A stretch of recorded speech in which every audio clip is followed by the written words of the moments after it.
Today, welcome back to TheGuamGuy Show. I'm joined here with a very special friend. We're recording in his home right now. This is Juani Valdivia.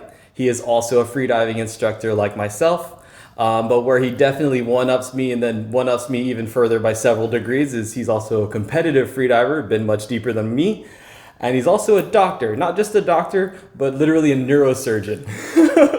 So he's literally a competitive freediving instructor neurosurgeon, and so that's a lot to brag about. Wow, that's really awesome. So, like I said, we're here in his home. I'm in Florida as of this recording, and he offered to come on the podcast and come on the show and just talk a bit about freediving from a medical perspective. And being a neurosurgeon specializes in the brain parts of that. So I thought he's been on a number of podcasts before and done some interviews, and he got some really high level stuff, really deep in the weeds.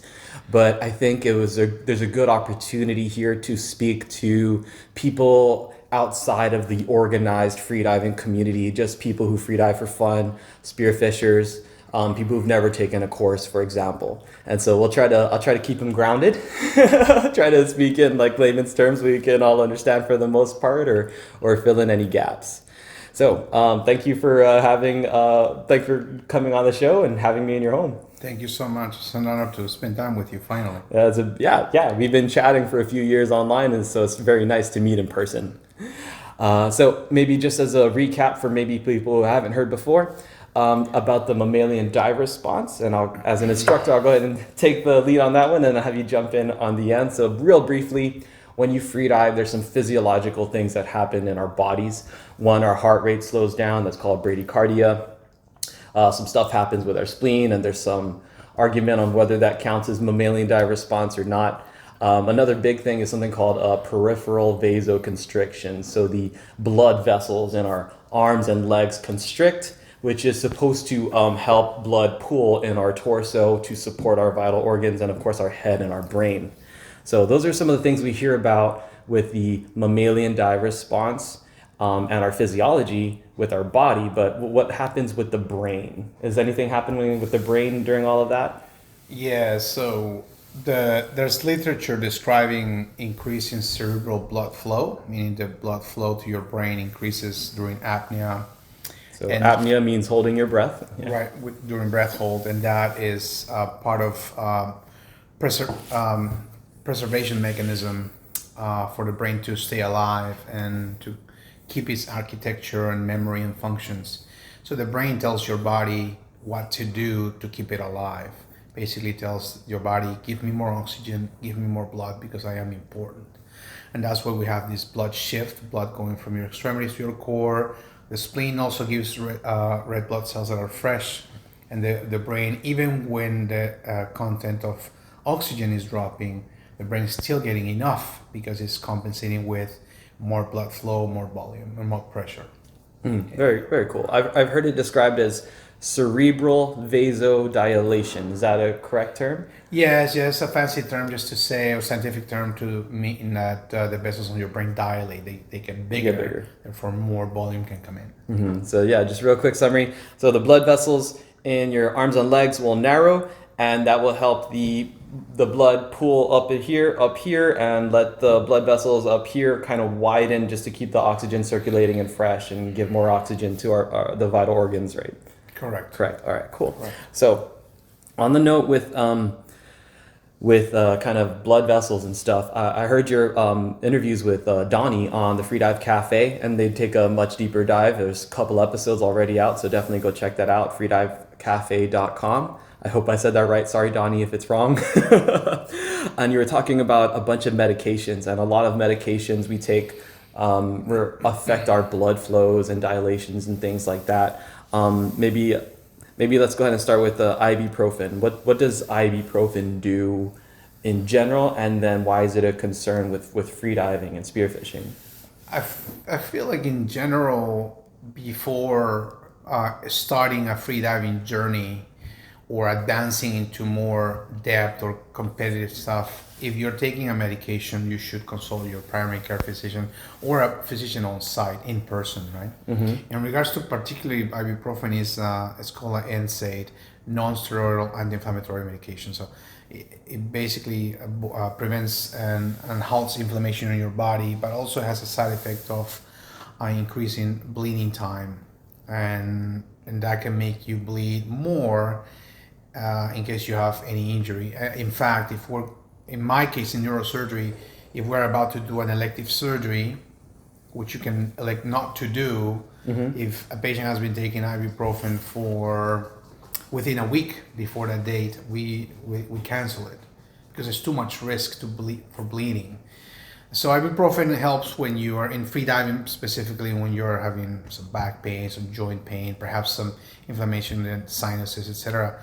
But taking too much, I believe personally, would be a risk in case you get a tracheal squeeze, what we call or upper respiratory barotrauma or lumbar trauma, because if you bleed this amount in barotrauma with ibuprofen on board, with increasing bleeding time, you can bleed more. That can turn into a bigger problem. So I would be very careful using that too much of that or every day when you're doing freediving. Yeah.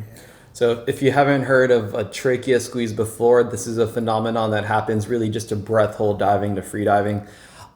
There's certain things that can happen where you will literally like cough up blood from your throat. And this is if you're diving improperly, you make certain mistakes, go past your limits. We talk about these in courses, but basically you just don't want to stretch your neck like that because the air inside your throat is compressing. And if you're forcefully stretching that, it's really easy to tear it a little bit and force blood to come out. And so if I'm understanding that correctly, ibuprofen, just not to name drop brand names, but like Advil is a common one, right? So the side effect of that is it increases bleeding time or blood flow during bleeding time, one or the other. Is that right? It halts the coagulation process. Let's put it that way. And that's why your platelets are not able to act properly to form a clot to stop bleeding. Okay. And that's in layman terms, and I feel like it's a great medication for just regular training, perhaps, and to avoid pain. But when that's mixed with injury, where any type of broad trauma or cutting yourself in the rocks or anything, it can be problematic. So. And it's so sensitive. You will not do an elective surgery if someone has it within a week. In my case, I wouldn't do it, and it's not uncommon to take that decision because if the risk is too high, then we'd rather not. Everything in surgery, just like in freediving, is about risk assessment and risk mitigation. Yeah. Man, like, I don't know if you know this, but Advil is delicious. So they have like a little candy coating or something on there.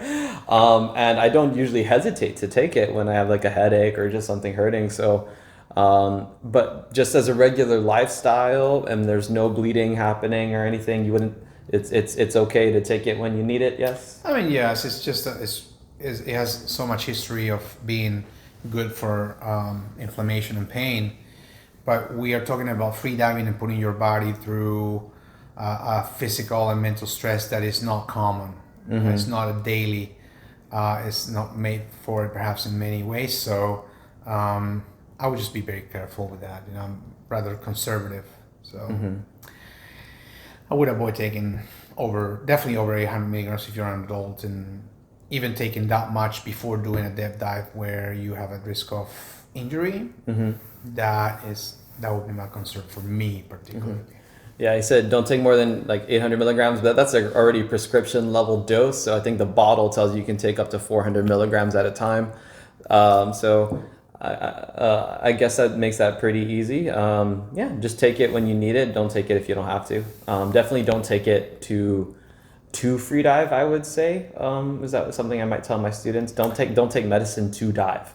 Like if heal up if you have to heal up first. You're not supposed to practice with the expectation of taking something to free dive. I don't think that's a good, that wouldn't be good advice. Okay. I would say the opposite actually. Free diving is something that when it's done safely, is very enjoyable, injury free, not risk free, but injury free, and that's how we're supposed to do it. Right? Okay. Yeah. Another thing you talked about was diuretics. What are diuretics? Diuretics are medications that make you eliminate excess of water through urine.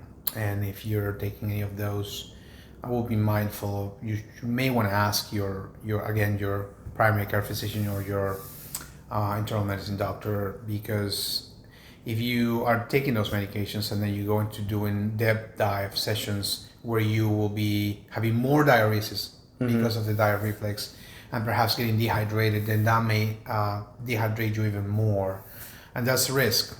It's well known to be at risk of dehydration after or during depth sessions. So on top of that, if you're taking a medication that will enhance it, it's of great concern. So yeah, that would be my recommendations to see someone in person professionally that can advise you better. Cool. So just a fun fact here. You ever go into the pool or step into the water and then you immediately need to pee? There's a reason for that, and it's actually part of the mammalian dive response we were talking about. So like I said, the blood kind of pools into your core, right? And that also has the effect on your, either, I don't know if it's your bladder or your kidneys, but it's saying, hey, suddenly there's too much water, we need to pee. And so that's why you need to pee whenever you get wet. And so a diuretic, and that's actually called immersion diuresis. And there's medicines people will take to, is it help them pee, or if they're having trouble peeing? Why would someone take a diuretic? What are some common conditions or something people would be on diuretics for? There's a number of things. For example, moderate to severe hypertension. What is hypertension? High blood pressure. High blood pressure, okay. Right. And heart failure, for example, when your heart is not at optimal capacity to pump blood, in layman terms, and you want to give it less work to do, and you want to decrease the volume of blood. So that's why diuretics are used. Sometimes pulmonary edema or excess of water on your lung tissue is treated with diuretics. So yeah, just be mindful. Those medications can interfere with your diving. Okay. Yeah. And so the risk is just being compounded, because when you're in the water, when we had the immersion diuresis, like I was talking about, I'm basically constantly peeing in the water. I don't know how most people are in the water, but I'm basically constantly peeing. So just by that alone, with a long enough session, if you're not continually rehydrating, if you're not continually drinking your water, you're basically just slowly dehydrating yourself or quickly dehydrating yourself, and adding a diuretic on top of that makes it just more risky, because you're dehydrating yourself even more and faster. Right. Okay. Yeah, I would be careful with that. What is the importance of hydration from a medical perspective, maybe especially a brain doctor perspective? Like I mean, it's so immediate, right? We have to drink all the time. But what do we actually need the water for? Like, water is essential for life. We're mostly water, and if you're not freediving, you just need adequate amount of water per day to just function adequately for all your tissues to work. But in freediving, it's even more essential, because there's many changes in freediving, specifically in the dive reflex, that have to do with water flow, blood flow, changes in vessel size and diameter, diuresis. So water is essential. And that can mean the difference between getting injured or getting extra dehydrated, or having some sort of kidney issue from dehydration, or even, God forbid, changes in your mental status, like blackout, like we commonly call blackout. So that's important. Your hydration should be optimal for freediving, not excessive and not less than usual, than normal. Is there a recommendation you would give for how many ounces or milliliters to drink per hour in the water, anything like that? No, I don't have that number. Okay. No. Is it just got to go by feel? Usually, you should know when your body is asking you for more hydration or not, but it's always recommended to carry your bottle of water with salts, ideally, so that you have something next to you. Yeah, but I wouldn't come up with a number. Okay, I'll give you one. When I'm teaching a class of 4 students, turns out to be dozens of dives for me. And in that day or half a day of teaching, I will chug like a gallon, like basically just because it's just so many dives, one after another. I'll drink literally a gallon of water during a day where I'm teaching. And so I'll chug a bit before we get into the water. I'll chug some in the break, and I'll chug more when we get out, and like throughout. And then that's just like the period around I'm teaching, and the rest of the day and that evening, I'll still be hydrating and so on. So I don't know. Maybe I'm a little more in tune with that part of my body's chemistry, just knowing when to drink, especially when I'm teaching. But it's a significant amount of hydration that we lose while freediving or spearfishing, and it should be a fairly significant amount of hydration we're taking in just to keep up with our loss. And especially if we're starting out at a loss, if we're not hydrated when we enter the water, if we've been more or less dehydrated for days. Yeah. Cool. There's another med you talk about. We have beta blockers and alpha blockers. Let's do the beta first. What's the beta blocker do? Well, those are medications that in general have effects on your heart, on your heart rate, and that's important to ask your primary physician, because if you're taking any of those medications, especially beta blockers, one of the effects of a beta blocker is to lower your heart rate. Now, if your heart rate is already low, that beta blocker can also lower your blood pressure, and then you're going to a dive session where your heart rate could even drop lower because of diuretics, and you also become dehydrated. There is a risk of low blood pressure, and that can cause syncope. Syncope? Yeah, so passive, losing consciousness. Okay. Can we call that blackout? We can call that blackout, yes. Okay. But although you can also have syncope alone without being the freediving related blackout that we usually know coming up and having samba, etc.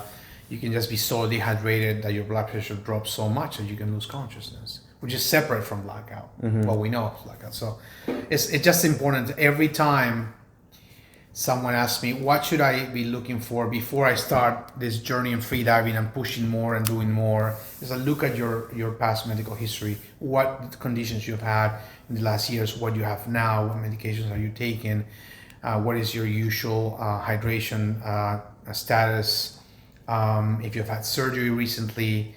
All that is important before doing this sport, which is a beautiful sport, but I don't know if you want to call it sport or not, but it's hard to describe what freediving is to like freediving practitioners. You could call it a practice. You could call it I think the closest word would be passion. I mean, unless you're a competitor, like in competition setting, okay, 100% call it a sport. But outside of that, people just love to freedive, and I feel like it's a passion more than anything else. Like it's a way of life. Yeah, I mean, it can be it definitely can be for sure. Cool. Okay. Another med, alpha blockers. What do alpha blockers do? That's the opposite. That's supposed to inhibit or prevent vasoconstriction, so it won't allow your vessels to decrease in diameter, and that theoretically can interfere with your dive reflex as well. So I think common sense is very important, and being very cautious before freediving is extremely important. So any medication that you're taking, I wouldn't try it out and see how I feel during freediving. I would just consult with someone before trying that. So I'm going to just kind of be a little defensive there for a second. So a lot of this stuff isn't really common sense. Like if I didn't go through my courses, I would not have known about the mammalian dive response. I would not have known that there's some pretty profound changes that happen when we freedive, and that's part of the whole reason we freedive, is to enjoy those feelings, right?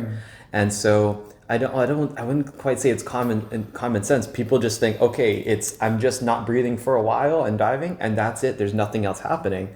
But I think that's what a lot of untrained or unstudied people would say. I probably thought the same exact thing myself. Yeah, I can tell you right now, when I started diving, none of that was on my radar. I'm just not breathing for a little bit. My oxygen's dropping and then coming back up. And that's as much as I thought about the physiology. And that's true. Yeah. That's true. That's the same for me, actually. Yeah. I thought I was just taking a class to hold my breath and dive. But the more you think about it, and the more I see incidents, including in my own freediving journey, having barotrauma here, barotrauma there, blackout here, blackout there. So you tend to then collect all this information and then look for prevention. And I feel like freediving medicine in 2022 should be heavy on prevention, if anything. Not trying new attractive, esoteric, scientific methods, but prevention is crucial. It's number one priority. And I feel like it's always, if somebody asks you, okay, this is me, and I'm taking this and taking that, taking this, and I'm not sure if I should be diving my PB today, it's always safer to say no. It's always safer to say do not dive than it's okay, you can dive, and hope that nothing will happen. So yeah, I definitely want to come back to that. Danger versus risk and so on. That's something I like to talk about in everything, not just freediving. Let's come back to that one though. But if we think about it, we experience physiological changes while freediving, and we take medicines precisely for the physiological effects that they have. And so when we're combining those two things, which I don't think is necessarily common sense like that. I mean, obviously it's common sense that you're taking medicine to do stuff, but it's kind of surprising how meds can affect us while diving and could have very negative effects. Negative effects and substances that in general affect your awareness can be detrimental for your freediving. Alcohol, tobacco, recreational drugs. They can definitely interfere. I would say if somebody asked me if that's safe to freedive on any recreational drug, I would say no. Say no, yeah. So freediving is a very fine balance that one small mistake can lead to the inevitable, and that's what we want to prevent. Okay.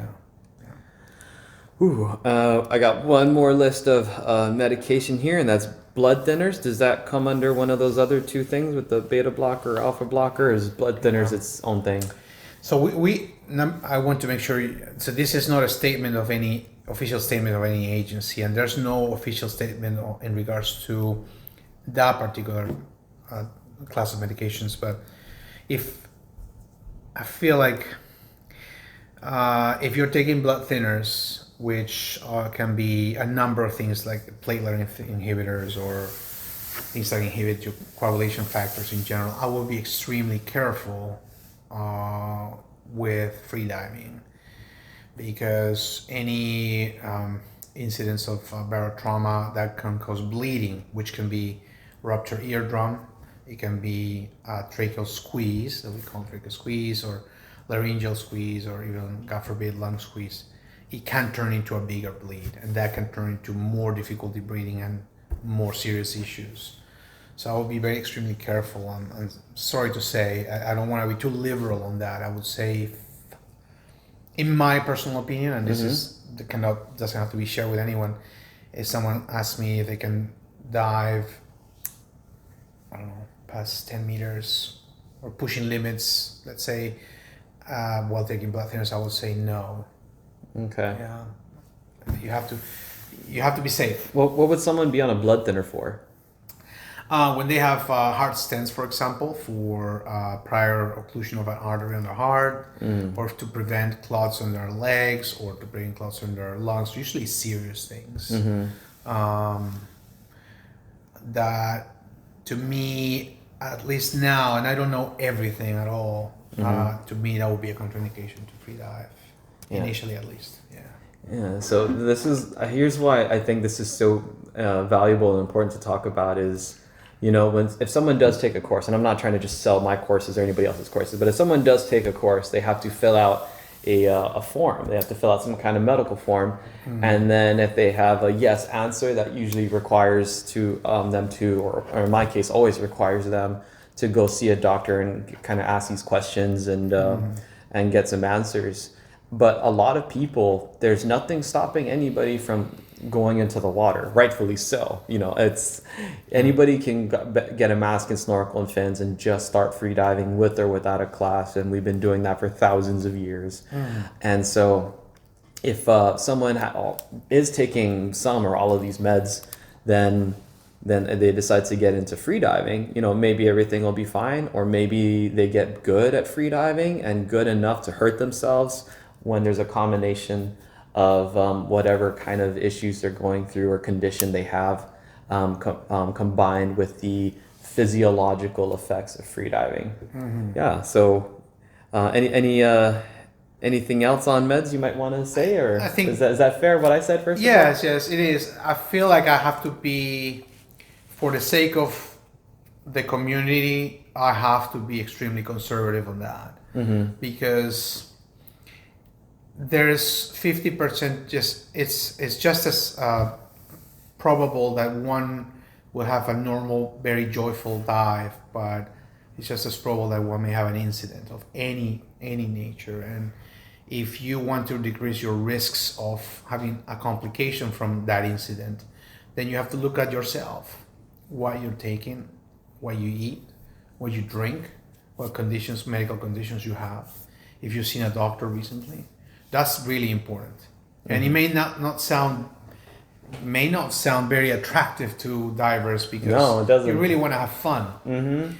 But I have to be the, how do you call it, party pooper? Sure. I have to be the party pooper and take that stance, because it's my job to try to keep the divers safe and alive. So that's important. It's important to look at it from that angle, I think. And so you just said one of my favorite words, and that word oddly is risk. It's kind of a weird favorite word to have. And we'll just contrast that with the word dangerous. And I don't like to use that word because it doesn't actually mean much. It doesn't tell you anything. Everything has some level of risk, and that risk can be managed or mitigated to one degree or another. For example, people will watch some of my videos, like my rock climbing. Rock climbing seems extremely dangerous, and it can be extremely dangerous, or it can be extremely risky, or it can be very low risk, depending on if you've had proper training, if you have proper equipment that's actually rated for climbing to handle it if you fall off a cliff and you're attached by one rope that's holding your life together.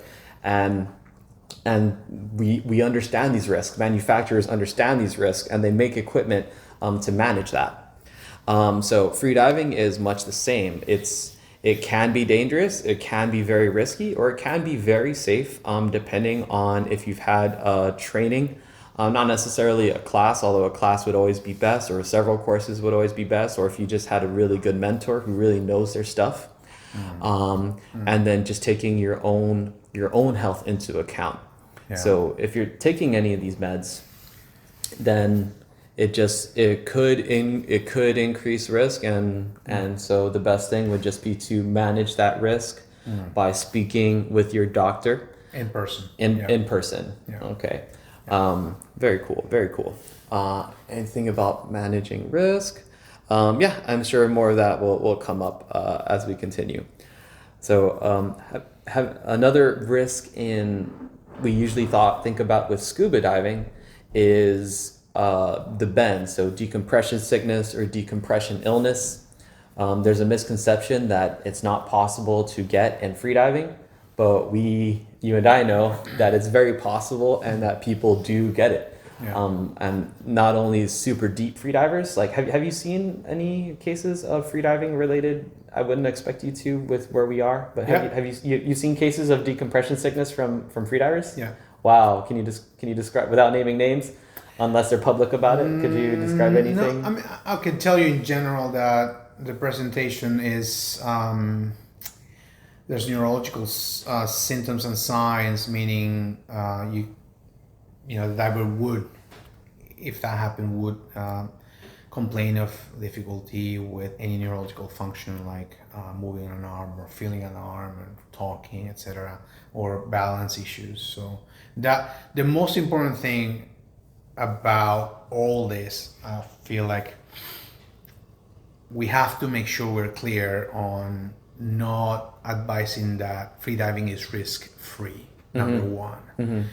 Number two, in regards to your question about DCS or DCI, which is DCI is actually DCS and or arterial gas embolism. There's two conditions under one umbrella, this decompression illness.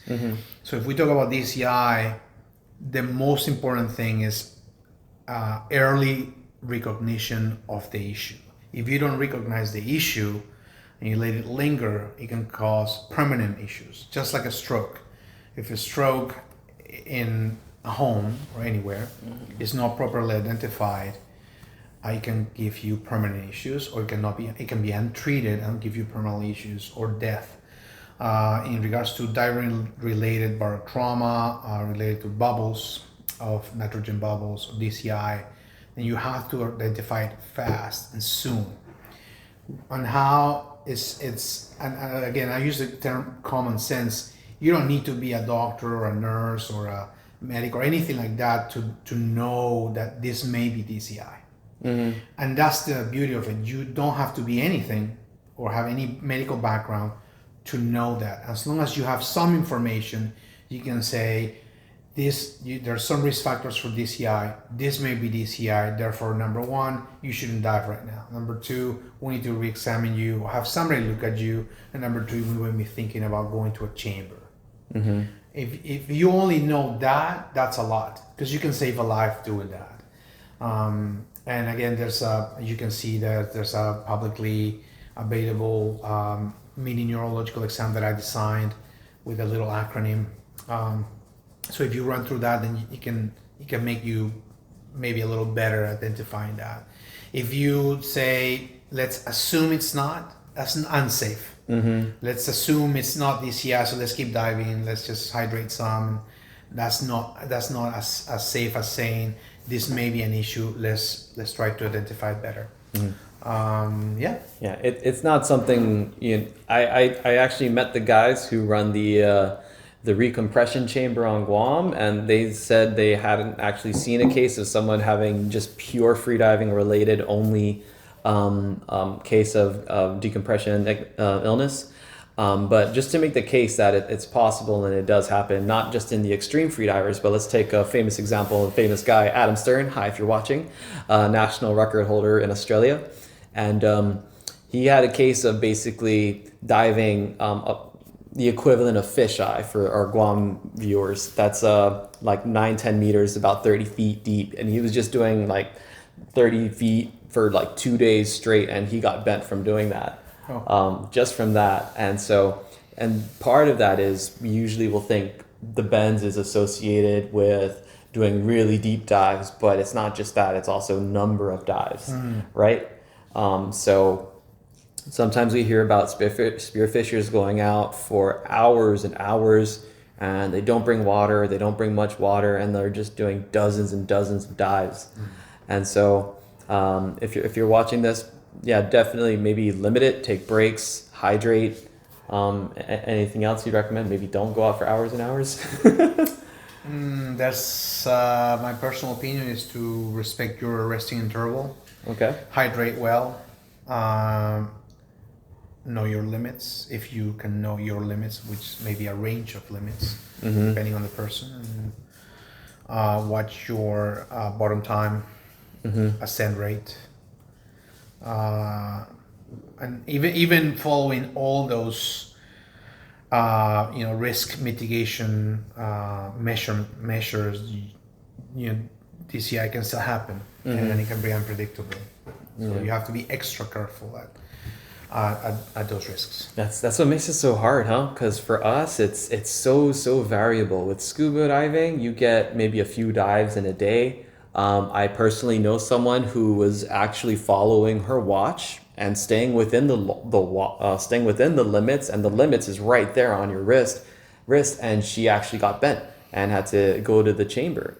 And so with that, you can actually see your limits. You're being told what your limit is, and you just try to stay away from that. With us, it's just so, what's the word?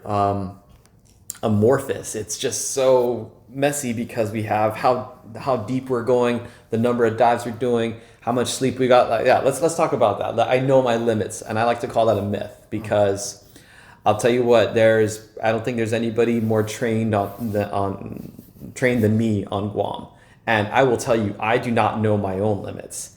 I have, and your limit isn't just one precise spot. It's a big range. It's a field that you can trip in all over the place. I would say I've done many over 3-minute dives, and I've personally had a couple of LMCs. So in the old days, we used to call that PBO for partial blackout, and I've had that with dives that were around the 2-minute mark. You call it that, PBO?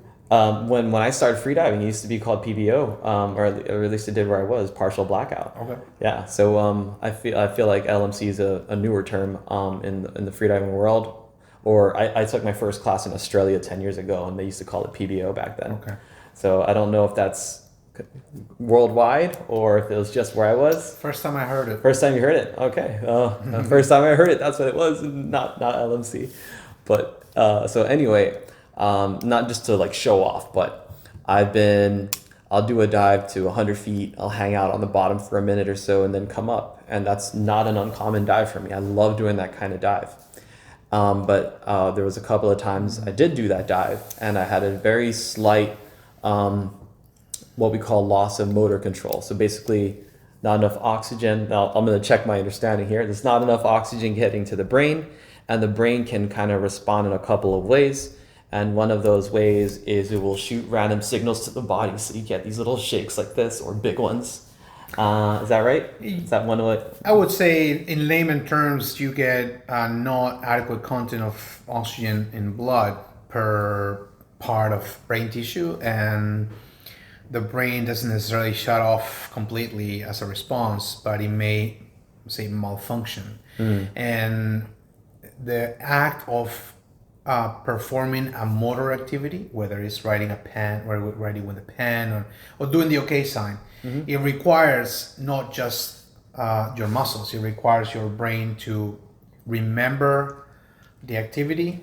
It requires your brain to not only move, trigger muscle motion, but also control and coordination and orientation as well. When that whole fine balance, that symphony is not perfect, then it's like a symphony. You know, either it sounds amazing or it doesn't sound good. So instead of doing the OK sign perfect, then you have loss of coordination, right? You have tremor. Or you miss the mark. You don't grab your goggles. You miss. And LMC can. I personally feel like LMC can be either conscious or unconscious. Yeah, I've seen that. You can be completely unconscious with complete amnesia to the event and still shaking, or you can have consciousness and no amnesia to the event but still shake, which happened to me as well. Or the other, which I feel it happened to me the first time, and I heard it from another diver, where it's a subjective feeling of LMC but no visible LMC. Where I would ask a diver, will see, did you see me shake? They'll say no, but I felt shaking. I felt real shaking. So it can be subjective, and I feel like perhaps it's arranged. You know, it feels, if you really break it down, you may feel it coming, and then you may be still conscious when it's visible, and then you may develop into unconsciousness. I feel that's true, but that's just my opinion. I'm totally with you there. I've had exactly 2 LMCs ever. And the second one, I came up, I did my like post-dive breathing, we call recovery breathing, and I felt like I had like 2 or 3 shakes like that. And I told my buddy, I'm like, hey, did you see anything wrong with me? And he actually said no. And so even though I still felt pretty good, and I guess it's a nice transition to blackout, or as you call it in medical terms, syncope, right? There's debate on that. There's debate that I don't have the last word of that, but let's call it blackout. Let's just call it blackout. Okay. Freediving, and when I had this conscious samba or awake samba, let's call it that. Samba's another word for LMC. Correct. And I thought that there was a boat close to us that came very close, and there was a big wave, and I felt like I was in a wake of a boat. And there was no boat. So it was me subjectively feeling the samba coming, and that told me to do a very strong hook breathing, etc. Now that doesn't work for everyone. It's not like that's your alarm sign. No, it's just the moment you are hypoxic, your awareness, and I learned this from someone else as well, your awareness is already compromised. So if you have hypoxia underwater, you better have a safety next to you. It's not like it's time to come up. No, when you feel hypoxia coming, you're already in trouble. Yeah. You better have somebody to take care of you. Yeah. So I've never blacked out, but a very consistent thing I hear is from people who have blacked out, whether I know them personally or just online, is they felt amazing. They felt great, or they felt like they were just getting sleepy, and then they were gone. They were blacked out. And so it's another thing about the whole "I know my limits" myth is you really don't. And you don't. Alarms may not be ringing when you're about to LMC or black out. They may or they may not. And so it's just another kind of nail in the coffin of the myth of I know my limits as a very precise thing. So I never say I dive within my limits. I just say I keep my dives easy. A lot of people ask, how deep do you go? How long do you stay down? And I say I usually try to keep my dives to less than 2 minutes. And that's still fairly, that's what is fairly comfortable for me. So I never push. I just try to keep things comfortable. Is that a fair approach, you think? Or Yes, I feel like freediving, the ideal freediving practice would be to be happy in every dive and successful, with good self-esteem, and just basically making your body and your mind better with just setting physical and mental goals and achieving those goals every time will not only be good for your mind but your body. It's a good practice. It's almost like therapy. Now, in regards to your limits, I by no means consider myself an elite freediver. He is. No, I'm really not. 230 feet? Is that your PB? Yeah, it's 70 meters. Yeah, this is how humble the community can be. He's a 230-foot diver, and he says he's not elite. Like, bro, come on. Because it's not just it's not just the depth. It's not the number. It's that I don't consider myself that. But if you're a beginner or you've had a couple years free diving, saying that you know all your limits is, to me, I would consider that unsafe. Because I think that you need to know your body extremely well to know when hypoxia is coming in, or to know when somebody's coming in just on the threshold, and to know when to act on that. And I only have seen that or recognized that from afar on true elite athletes. I know that they probably know their body so well. They have had those experiences in the past that they know when something's off. And that end of the spectrum, the elite freediving athletes, they have this whole routine. They know exactly how things, even looking at speed, meters per second, timing, something that I don't do. That's why I don't feel like I can call myself that. So knowing your limits, it can be deceiving. Thinking that you know your limits can be deceiving. So I don't know how you think about that. So. You call it a myth, so I call it a myth as well. I just call it a myth just because I've seen enough to. I have a friend and a student, and I've been with him on some, I guess, deeper dives, and I've seen him dive for longer dives than he's done. And one time he calls me up out of the blue, and he said, "Hi, Will," and Lonnie, by the way. He calls me up out of the blue, and he's like, "Hey, man, I just had like a bad LMC, and Lonnie rescued me." And we're just talking about it, and apparently it was textbook, and these are things we learn in classes. And the dive was like 1 minute and 10 seconds long to like 50 feet or something like that. So 50, 60 feet, that's not a very deep dive for free divers, and that's not a long dive at all. But he was spearfishing, there was some stress. The shooting line got wrapped around a rock or something like that. And the fish didn't die right away, so having to fight the fish. So not only are you having to, perform the dive, but you're having to do all these extra tasks. And if you think you're in your limit, especially for spearfishing, if you think you're operating well within your limits, when you add on the stress of doing all that kind of stuff, then it can take you past your limits very quickly while you're so focused on doing those tasks. Yeah, your 30-meter dive or 30 feet dive or whatever, it's not the same dive every time, because I'll tell you something. In medicine we call clinical vignette. Like this can develop into this. Today you did 30 meters last week, and that felt amazing. Today you're sleep deprived. It's not going to be the same dive. You were drinking alcohol the night before, not the same dive. You have been fasting or doing keto diet or whatever diet, not going to see the same dive. So you have to look at every dive as a unique incident. It's not the same PB repeatable every time. Perhaps that's a little exaggerated and not very cool, but it's safe. So No, I don't think that's exaggerated. Like I think we were talking before, I don't know, today or yesterday, but every like even me, one dive to the next feels different. My very first dive of a session will feel extremely different from my second dive, and feel extremely different from my third dive. And then if I'm doing like a deeper dives, like 100-footers, my eighth dive is gonna feel really different from my fourth dive. And that's all just complicated, like you said, by how much sleep you've had, hydration, alcohol the day or night before. Did I say sleep already? But I think that's what happened to me when I had my LMCs. I was just, on both cases, I just really didn't get enough sleep, and I was probably not at optimal hydration either. So in the freediving world, we have a number one rule, and the number one rule is never dive alone. You always got to have a buddy. Right. That's probably that might be the single best way to kind of mitigate risk of being in the water, whether you're freediving or in any time you're in the water, huh? Yeah, that's biblical, so to speak. You have to, if you pose that question to 1,000 freedivers, you can find probably 5 that will tell you that no, they can dive alone and nothing has ever happened.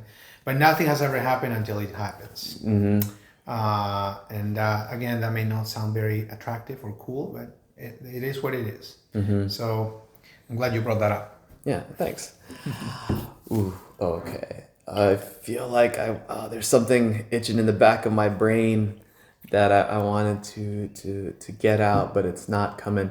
So yeah, always dive with the buddy. And that's what it is. So some people say, yeah, but what if I dive with the buddy and they're 200 feet away? Like, well, then that means you're not diving with the buddy.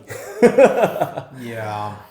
So you gotta have a buddy, and you have to have an active buddy situation and participation. One up, one down, watch each other. And then not only that, but watch each other for a good 30 seconds to a minute after one surfaces, because is it fair to say like 90% of blackouts happen on the surface? I don't remember the number, but most of them, in recreational freediving at least, happen at the surface or in the last 10 meters, because that's the part of your dive where the partial pressure of oxygen decreases the most, in the last part of your dive. And your heart rate starts picking up in the last part of your dive. Right? So you're burning oxygen faster. Yes, and it's well known to most, I would say, freediving instructors, that if you kick the most in the last 10 meters, you're making a mistake perhaps. You should just save energy, save oxygen in the last part of your dive.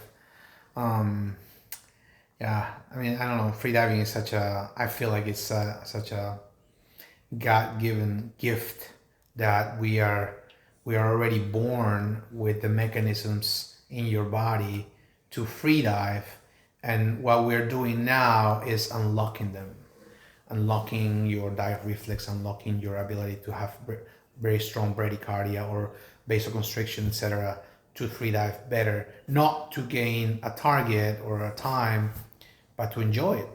I feel like we're doing that, unlocking that ability to enjoy our time in the water safely.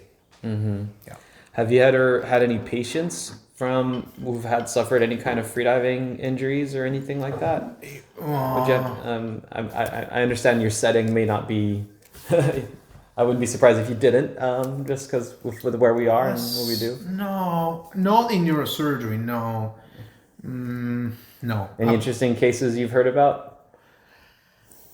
Yeah, I sort of, but no. I definitely, my job is to try to give some guidance remotely to anyone that could have a medical question in freediving. Not advice, because you can't meet the person, so you cannot give advice, and definitely no treatment. But give some guidance on where to go, and definitely I won't have all the answers, so I will refer them to someone that does, like an ENT or someone. I'd rather not bring up specific cases, but in general, I call it your common suspects in freediving medicine. Incidents are your very popular eardrum perforation or tympanic membrane perforation, which I've had once.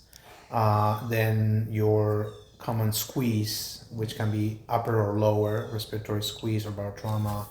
And then mental status changes. And I call that mental status changes because not everything is a blackout, and not every blackout is the same. Blackout is when you lose consciousness, you have amnesia, the diver may not even know that they had a blackout, right? Like my first blackout, I did the OK sign, I went back, and then I returned, I kept doing the OK sign. So I was not aware of that. So it's a range, LMC, subjective LMC that I call it that, then conscious LMC, then unconscious LMC, then loss of consciousness that turns into blackout, which can be a blackout with samba, or it can be a blackout completely loss of tone. It can be a blackout with trismus, with contraction of these muscles that make you chew. So that's why it's hard to open the airway. It can be a blackout with, we call it in medicine, decerebrate posture, extension of the upper extremities with pronation. What is that? You like stiffening or something? Yeah. That's a variant of your blackout, which you can find it on the internet. I'm not going to tell you where or who, but you can see that on videos. All this is very fascinating, and I would like to get deeper into the weeds. Maybe I'm not going to go into that. Yeah. But no, I'm glad you said it all. But I think the important take-home message there is it important while it's happening in a buddy system, where on the spectrum it is, or is it important that we're able to recognize anything that's wrong? It's safer to make things simple.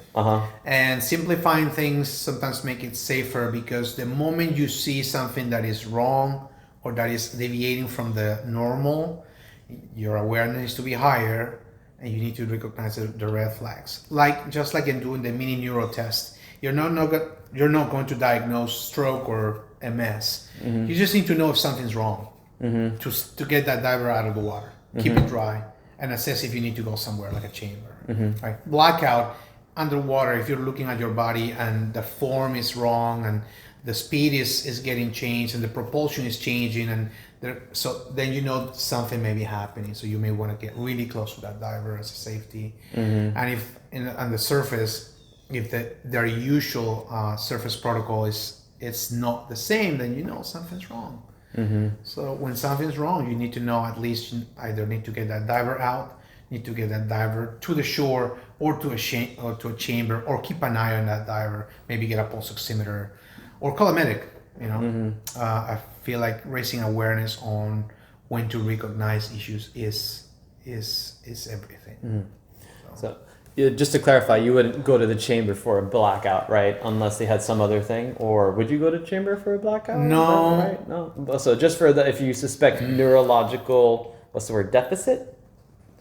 Right. So correct. So if you're suspecting that there's bends or DCI, DCS, or AGE, then besides doing the initial management, we're not going to even go into that. But going to a chamber can be the difference between having an issue linger for a couple of days or having an issue linger for months. And that's important. The outcome of decompression illness or sickness or gas embolism, it depends on how soon you recognize it and how soon you treat it. Just like the outcome of a blackout in water, The main factor is immersion time. If we look at drowning literature and medical literature, is immersion time. If your immersion time, like I said the other day, is long, the outcome's not going to be that great, regardless of the medical team. If your immersion time is short, then the outcome's probably going to be okay. You know, diver's going to wake up fast. That's why when your safety team is really good, like we've seen and recently in or just a buddy in a normal circumstance, right? When they're really good at catching the deviations of the normal and responding fast, then you're more likely to fare better. And that's my opinion. That's a hard pill to swallow, I think, for most people, because when we have a problem, the last thing we want to do is admit it.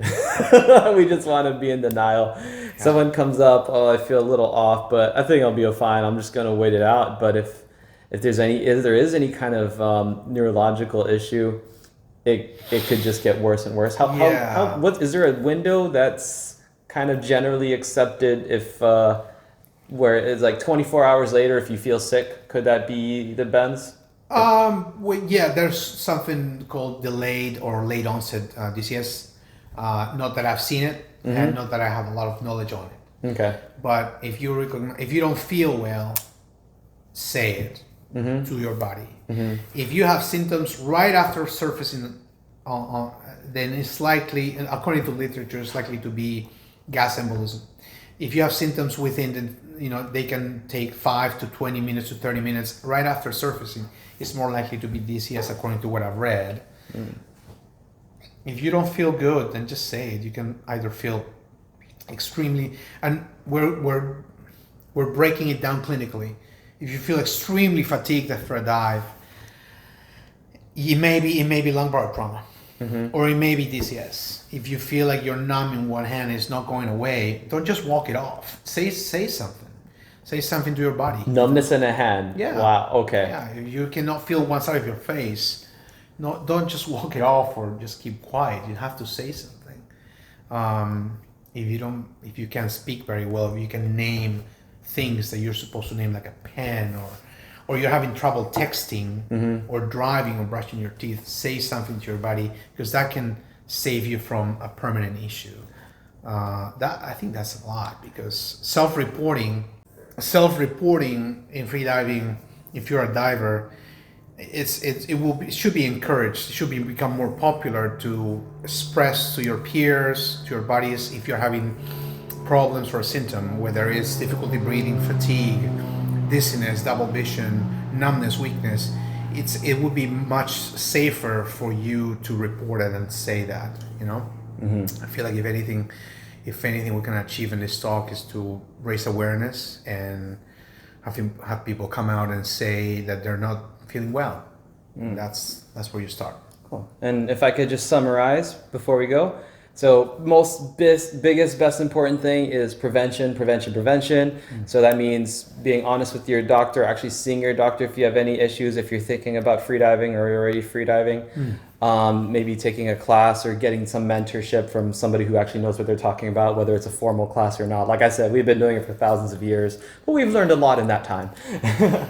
And then the next most important thing is, I guess responding quickly, responding very quickly if something goes wrong, whether it's oxygen related or whether it's decompression related. Is that? Yes, fast response is crucial. Fast identification of the issue is important, and prevention. Yeah. Okay. Yeah. Cool. So I saw you had a video, I think, on YouTube, and it goes through your protocol we've been talking about, where you can kind of field check. I don't want to use the word diagnose, but just give a quick evaluation. Anybody can do it to show if someone has some kind of neurological deficit. Is it okay if I include that video at the end of this? Please go ahead. Okay. Yes, of course. Very cool. Of course. And is there anybody you'd like to shout out or anything like that before we end the episode? I think to just Aid International for giving me the chance to learn so much from the other professionals that are involved in the medical committee, and also to the United States Freediving Federation for also giving me a chance to serve under such a important organization, The USA team did amazing, so congratulations to you guys. Did amazing in Cash and Turkey, and also to Ada, Peru, my community back home. It's very small, but we're doing the best we can to get an instructor in country. And I want to also congratulate a good friend. I lent him my monofin, and he just did a Pan American record in pool in the Pan American comp in Ecuador. He's from Peru, and he just did a Pan American record with the monofin. I just told him to just go ahead and use because he was back home, and I'm so happy for him. So everybody in Ada, Peru, and just everybody, please dive safe, dive strong. Thank you. Okay, thank you again so much for joining me. I hope we appeal to an audience who may not usually get to hear freediving related content. Yeah. And I'll leave you now with this video to kind of just field check if somebody might have a case of the bends. So thank you for watching, thank you for listening, and especially thank you, Dr. Valdivia, for coming on the show. Call me Juani, please. I wanted to say it at least once. Come on. Okay, all right. Have a good one, everybody. This is Ginger. We think she might has DCI, so we're going to go through the field neurological exam and just see how she's doing. How are you feeling so far? Feeling all right, I think, possibly. Okay, cool. So our acronym for this is mask, fin, snorkel, CO2. M being memory and motor function, F being feeling and fine motor function, S being speech, CO2, C is coordination and balance, O is orientation, and the 2 is 2I. So we'll just go through all of that one at a time. So I just said it, but what's your name? Ginger Carter. Cool. What brand are your fins? They are Cressy fins. Okay. What'd you have for breakfast today? I had a bagel. Cool. What kind of car do you drive? Toyota Tacoma. All right, awesome. Get your elbows out like this. Okay, try to push up against my hands. Okay, very good. Arms out like this, just one. Okay, just try to pull my hand away towards you. Okay, good. Now the other one. Pull towards yourself. Okay, cool. Now push my hand away. Good. Now push my hand away. Okay, cool. Grab both my hands. Squeeze. Okay, a little bit better than that. Yeah, let's try that. Okay, cool. All right, cool. Same power, so that's good. Hold your fingers out like this. I'm going to try to close your finger. Resist that. Okay, good. So if okay, good, very good, awesome. Okay. Try to extend your foot away. All right. Other one. Okay. Extend your leg out. Here. Try to pull your leg back. Cool. Other one. Try to pull your leg back. Okay, cool. Heels down on the floor. Okay. Try to lift your foot. Okay. Other one. Try to lift your foot. Okay, good. Awesome. Let's get this back on there. Okay. And just tell me if how everything feels, okay? Okay. Does that feel the same? Yes. Cool. Does that feel the same? Same. Okay, arms out. Just go on the sides. Does that feel the same? Mm-hmm. Okay. Those feel the same? Yep. All right, excellent.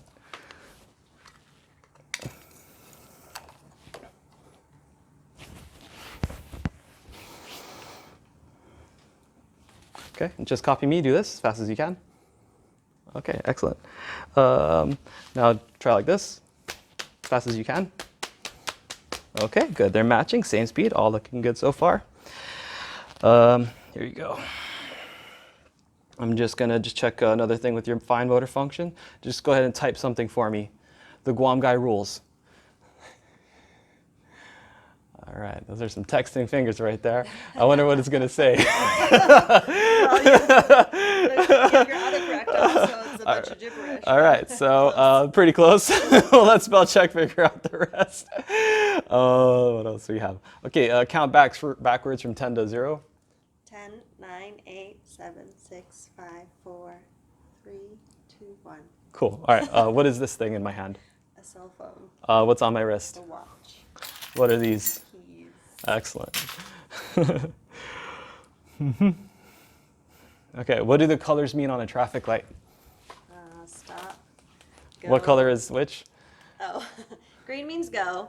Yellow means slow down or speed up, depending on how you drive.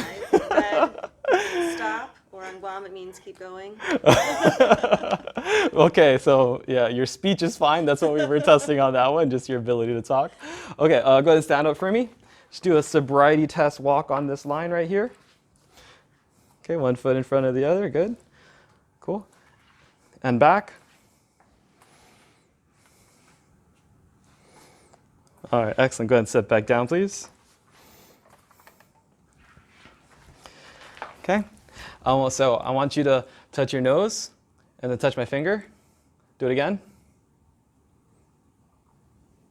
Okay, other hand.